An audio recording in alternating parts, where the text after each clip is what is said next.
Bismillahirrahmanirrahim. Assalamualaikum warahmatullahi wabarakatuh. Innal hamdalillah nahmaduhu wa nasta'inuhu wa nastaghfiruh wa na'udzu billahi min shururi anfusina wa min sayyiati a'malina. Man yahdihillahu fala mudhillalah wa may yudlil fala hadiyalah. Asyhadu an la ilaha illallah wahdahu la syarikalah wa asyhadu anna Muhammadan abduhu wa rasuluh. Kembali kita memperbaharui rasa syukur kita kepada Allah Subhanahu wa taala atas limpahan rahmat dan nikmat memberikan kepada kita. Selawat dan salam kita berikan berjunjungan kita, tauladan kita Nabi Muhammad sallallahu alaihi wasallam. Siswa Ustadz yang Ustadz banggakan, mari kita awali pelajaran kita pada video kali ini dengan membaca basmalah.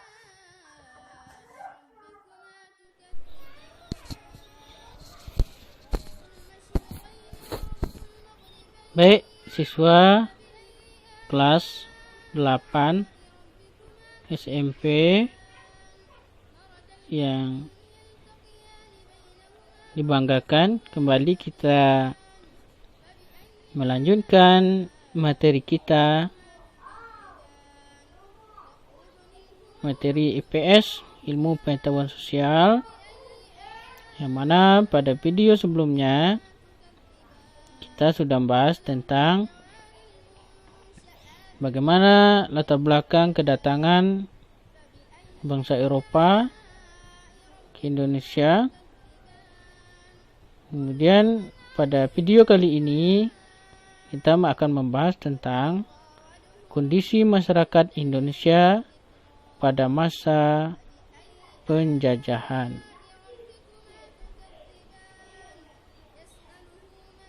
Nah, di buku antum adalah halaman 204. Buku ilmu pengetahuan sosial. Pada masa penjajahan, setelah datangnya bangsa Eropa ke Indonesia, ini menyebabkan berbagai macam perubahan yang terjadi di Indonesia dalam berbagai bidang.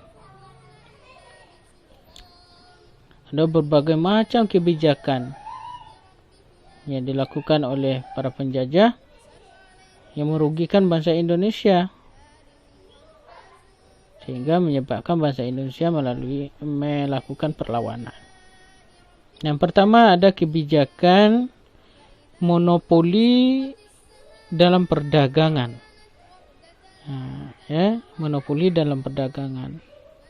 Ini adalah perkebunan cengkeh yang berkembang di daerah Indonesia, sangat dibutuhkan oleh orang Eropa.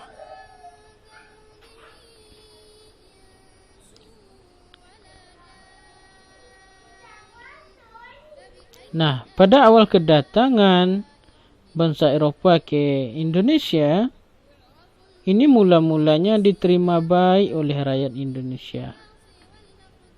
Hubungan perdagangan itu kemudian berubah menjadi penguasaan atau penjajahan. Jadi dia datang ke sini, diterima baik, kemudian kok malah berubah menjadi penguasaan atau penjajahan. Mereka terus berusaha bagaimana cara supaya bisa menguasai Indonesia. Bukan sekedar jual beli saja. Nah, itulah yang memicu kekecewaan, kebencian, dan perlawanan fisik.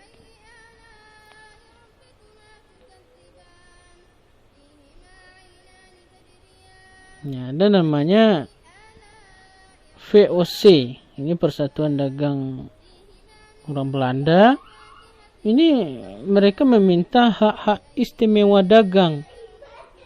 Apa saja hak-hak istimewanya? Ini antum lihat di dalam kotak ini. Yang pertama, mereka minta ada haknya untuk mencetak wang. Jadi mereka bisa leluasa mencetak wang, ya kan? Ada hak untuk memiliki angkatan perang. Ada hak untuk memerintah daerah yang diduduki. Ada hak untuk melakukan perjanjian dengan para raja-raja. Dan ada hak memonopoli perdagangan rempah-rempah.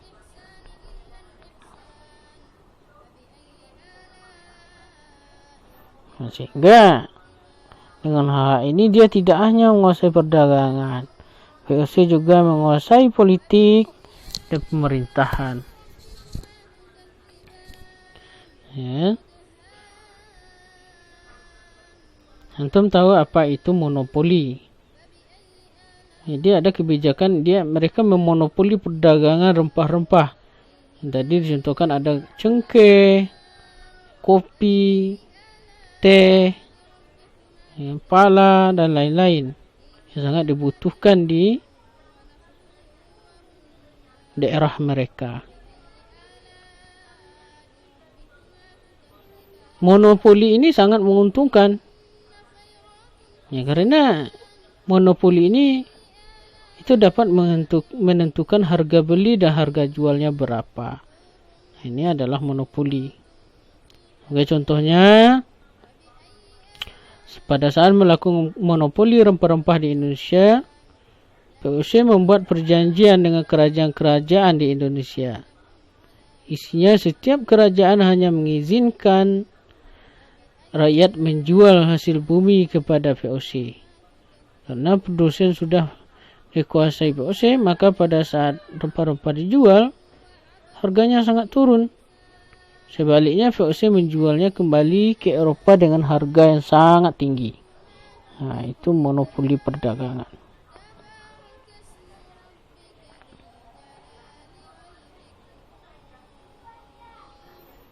Tentu kita bertanya, mengapa kerajaan-kerajaan di Indonesia membiarkan VOC monopoli perdagangan? Nah, semua itu terjadi karena keterpaksaan. Belanda memaksa kerajaan-kerajaan di Indonesia untuk mendatangi kontrak. Memonopoli dengan berbagai cara. Salah satu caranya adalah politik adu domba atau dikenal dengan David et Impere. Siapa yang diadu domba? Adu domba dilakukan Belanda dapat terjadi terhadap kerajaan yang satu dengan kerajaan lain atau antar pejabat kerajaan. Tujuannya adalah Belanda berharap akan terjadi permusuhan antar bangsa Indonesia, sehingga terjadi perang antar kerajaan. Belanda juga terlibat dalam konflik internal yang terjadi di kerajaan. Pada saat terjadi perang antar kerajaan, Belanda mendukung salah satu kerajaan berperang. Demikian halnya saat terjadi konflik di dalam kerajaan, Belanda akan mendukung salah satu pihak. Setelah pihak yang didukung Belanda menang, Belanda akan meminta balas jasa.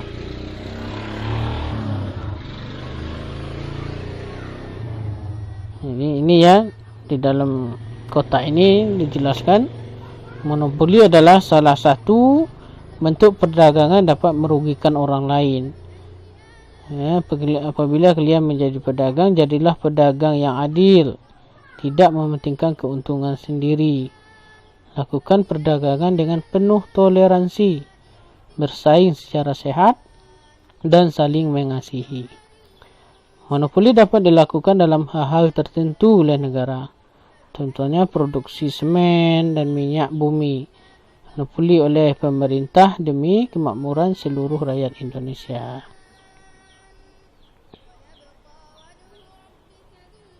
Nah, kita kembali. Seusai perang, Belanda biasanya meminta imbalan berupa monopoli perdagangan atau penguasaan atas beberapa lahan atau daerah. Akibat monopoli, rakyat Indonesia sangat menderita.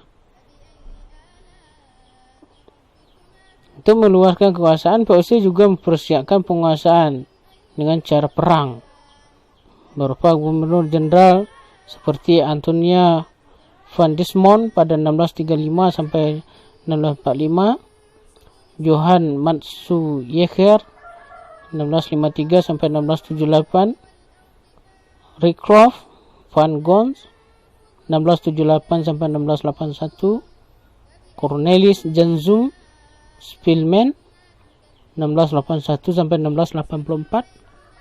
Ini merupakan tokoh-tokoh peletak dasar politik ekspansi POC. Ini POC mengalami kebangkrutan pada akhir abad ke-18. Korupsi dan manajemen perusahaan yang kurang baik menjadi penyebab utama kebangkrutan POC. Akhirnya tanggal 13 Desember 1799 POC dibubarkan mulai tanggal 1 Januari 1800. Indonesia menjadi jajahan pemerintah Belanda, atau sering disebut masa pemerintahan Hindia Belanda. Mulai periode inilah Belanda secara resmi menjalankan pemerintah kolonial dalam arti yang sebenarnya. Jadi Belanda mulai menjajah Indonesia itu adalah pada tanggal 1 Januari 1800. Secara resmi dia mulai menjajah atau menjajah di Indonesia, atau yang disebut juga dengan kolonial Belanda atau Hindia Belanda. Nah, itu yang pertama. Kedua, ada pengaruh kebijakan kerja paksa. Ada pengaruh kerja paksa. Tadi ada monopoli perdagangan. Kemudian ada kerja paksa. Nah, ini contoh kerja paksa dilakukan oleh Belanda. Untuk melihat halaman 209, itu ada yang berwarna merah di dalam peta Jawa itu adalah jalan yang dibuat oleh Belanda dengan menyiksa rakyat Indonesia. Ini jalan dari Anyer sampai ke Penarukan. Panjangnya itu 1000 km. Dari Banten, Jakarta, Bogor, Bandung, Cirebon, Semarang, Pati, Surabaya, Probolinggo hingga ke Jawa Timur Penarukan. Nah, ini salah satu peninggalan Belanda, ya kan, yang melakukan kerja paksa untuk membuat jalan. Nah, ini diprakarsai oleh Jenderal Daendels. Dia memerintah pada 1808 sampai 1811. Dia melakukan berbagai kebijakan seperti pembangunan militer, jalan raya, perbaikan pemerintahan, perbaikan ekonomi.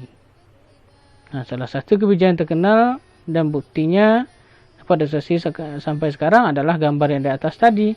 Itu pembangunan jalan dari Anyer sampai Penarukan.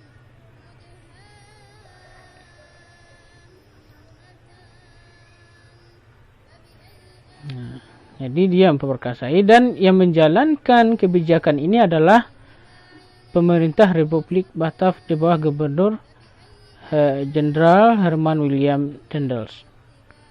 Nah, mereka memandang penting pembangunan jalur Anyer Penarukan.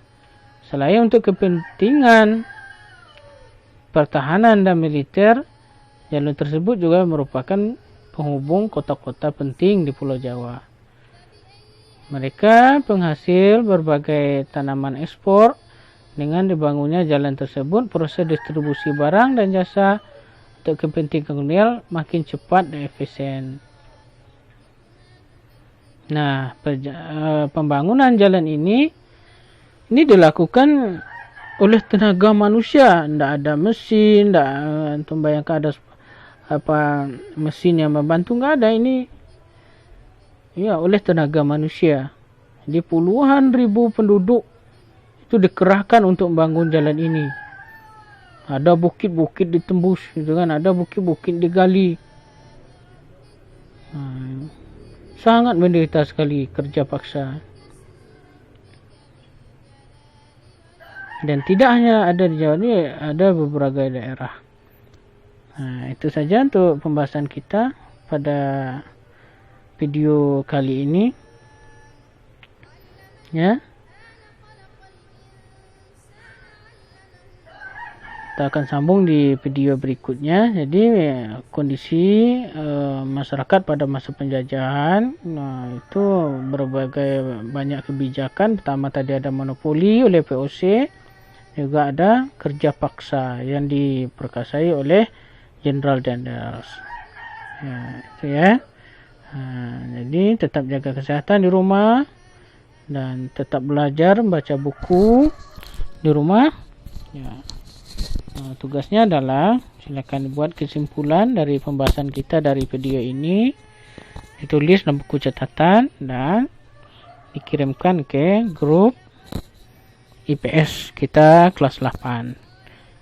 Atau ada pertanyaan silakan di komen, nanti Ustaz akan mempost video ini di YouTube, akan di Google Drive, dan silakan untuk download. Ada pertanyaan silakan diberikan komentar. Nah, tugasnya adalah membuat kesimpulan ya dari pembahasan kita ini. Mudah-mudahan bermanfaat. Assalamualaikum warahmatullahi wabarakatuh.